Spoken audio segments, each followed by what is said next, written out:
Mike's Daily Podcast. Episode 1175. Hello, it's Mike Matthews. Welcome to Cafe Anyway and Mike's Daily Podcast. We're here at this restaurant located somewhere in Podcast. Is it a restaurant? Is it a cafe? Do we serve everything and anything? Yes, we do.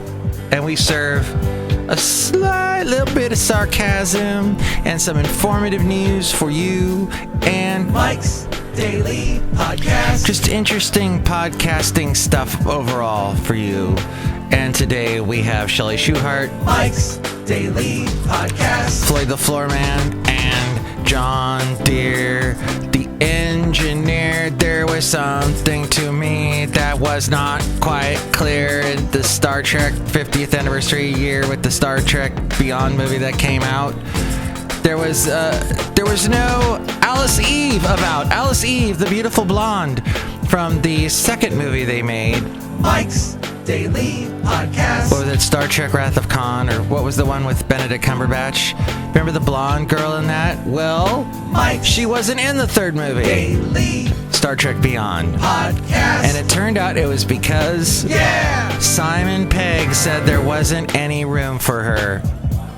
Simon Pegg, who wrote he's Scotty. He wrote the last Star Trek movie because the guy, I guess, is really, really talented, and he's not doing those goofy, wonderful Shaun of the Dead type movies anymore. And what was the other one? Hot Fuzz and At World's End. No, whatever that one was called. He is now writing movies, and he said there was no room for Alice Eve, and he said, well, maybe next movie.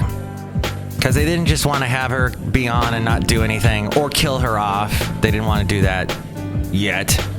So that cleared that up. And I still haven't seen it, actually. So I've just talked about a movie I haven't seen.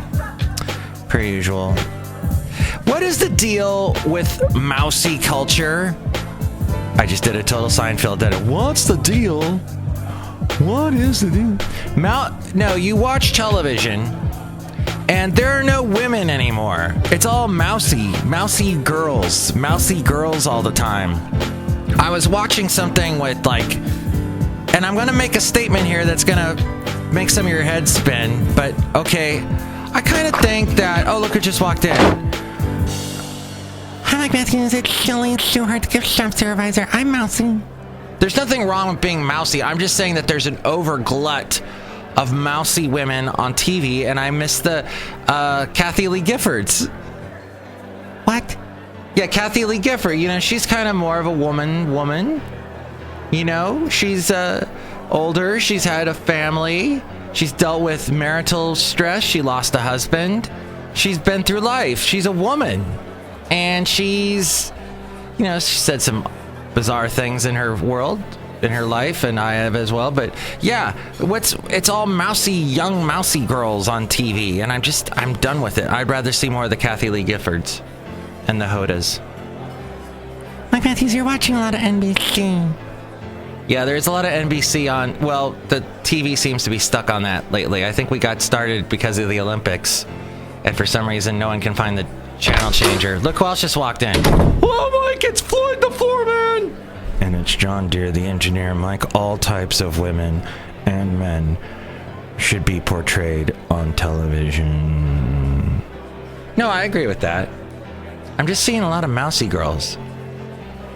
And what if a woman doesn't want to be mousy? What they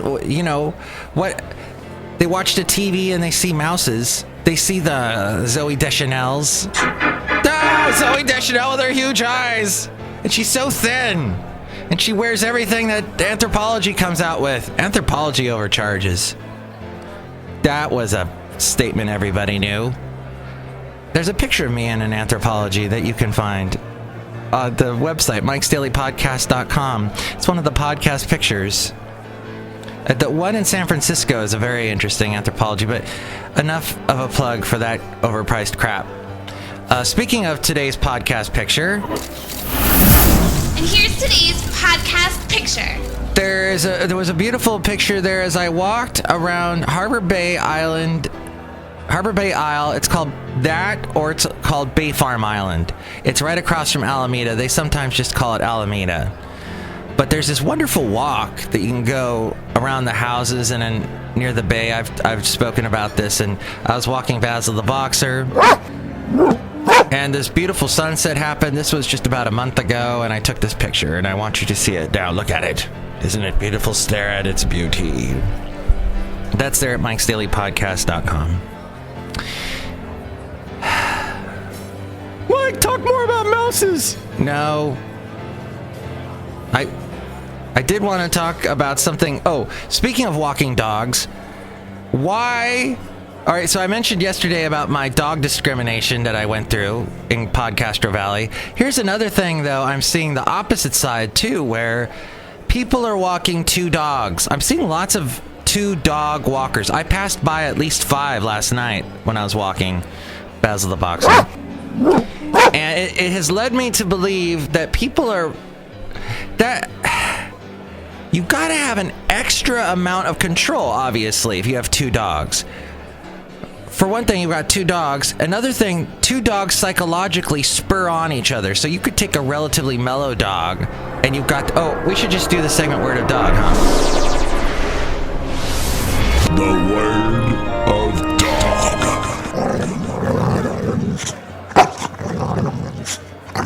When a shot putter is about to throw their shot put, doesn't it look like they're talking on a cell phone before they throw the shot put? They got the thing up to their ear and they're kind of like, yeah, okay, I gotta throw you. Ugh. What I'm saying is that when you're walking a dog, I have to tell you, if you have two dogs, I'm not a big fan of owning two dogs. I think that dogs, when they've got another dog there, they kind of get distracted and they become a little unruly. So many situations I hear of where dogs are acting unruly and completely unmanageable, and people are like, I never want a dog again. It's because they get two dogs. They get one dog and then they're like, oh, that dog's lonely, I gotta get it company, and they get it a second dog. But the problem is they become so doggish with that situation. If you're just with the dog, if it's just you and a dog, the dog gets into your rhythm. They start to understand the human life. They love consistency. They get into your repetition, what you do day in and day out, and they like that. But when the extra dog is there, it's like, I don't know what I'm doing, craziness. But even if you have kids, it's good to just have one dog, not two. One dog. And then, the dog, it gets to know the kids, gets to know you, and becomes part of the family. That's what they do. They adapt. But with another dog, it gets pulled back into that wild, crazy dogness. So I noticed this from firsthand experience. I had Basil the Boxer, and then all of a sudden one day, my ex-wife said, we need to adopt this, my brother's dog, because he went through a breakup or something. So we now had two dogs, and suddenly I had no control over Basil. And then this new dog was completely unruly, and when I tried walking them, it was a complete fiasco. I remember Basil hardly got any exercise because we hardly ever walked. And I used to walk him all the time, then suddenly we had this new dog, and this dog created all kinds of problems. We finally gave it back to my ex-wife's brother, and thankfully he took the dog back and everything was fine. But that's what I've discovered. So take that for what it's worth. I don't have any scientific proof for this, but I think it's maybe just common sense. And I'm a little distraught that so many people have two dogs these days, especially around Podcastro Valley. So anyway, you can find Cafe Anyway. You can find all those podcast pictures and stuff. Oh, yeah, the wonderful link to Amazon Anyway. That's there. Click on that Amazon link, buy whatever it is you're going to buy, and that helps us out. It doesn't change the way you shop. It makes Basil the Boxer happy. Look how happy he is. He's jumping up and down.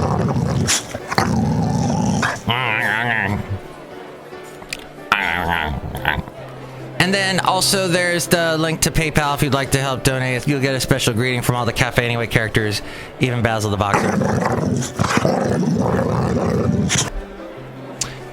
All that at mikesdailypodcast.com.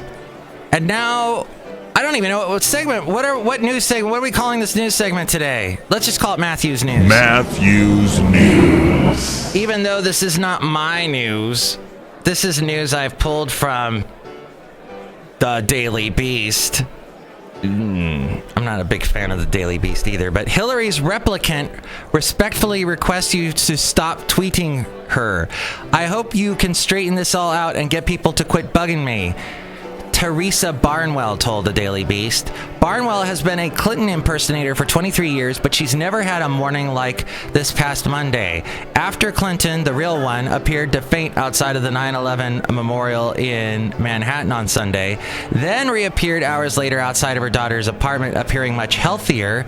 Internet conspiracy theorists. What? There's conspiracy theorists that conspiracy theorize about Hillary? No. They thought she was that she was using a body double. And they were certain it was Teresa Barnwell. Hey, didn't Saddam Hussein have a bunch of those?